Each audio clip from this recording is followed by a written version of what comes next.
စားသစ်တွင်မဟာတွင် ဖုန်းလာလို့ပုံကန်တယ်နော်ခဏလေး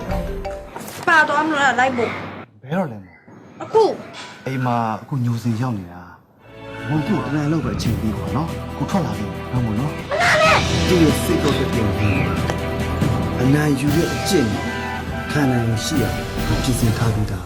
ခံစားသစ်တွင်မဟာတွင် နဲ့ဖျက်စပြီးတော့တင်နဲ့အသွားအပြောင်းရှင်တယောက်တည်းပဲမြင်ကျင်တယ်တော့ကြားလား ကြားပါတယ် မင်းကိုနဲ့ပတ်သက်ပြီးတော့မင်းကိုလွတ်ပေးထားရင်မင်းရဲ့ရှင်ရမကောင်းနိုင်တော့ဘူး နှစ်ယောက်တည်းရှင်းရမယ့်ကိစ္စတွေနေရင်မောဆွဆွဲချဲနေတာနော်အဲ့ဒါယောက်ျားလေးတယောက်တက်ကတော့မမိုက်ဘူးကွာ အော်ဖျားနေတဲ့ကောင်လေးကသူ့ကောင်မလေးရင်းနေလာကဲလားလာမကဲဘူးလားဆိုတာစမ်းတာလေ ဘုံရတယ် ဒီနေ့ညမဟာ TV Channel မှာစောင့်မျှော်ကြည့်ရှုအားပေးကြပါဦးရှင်ခံစားသစ်တွင်မဟာတွင်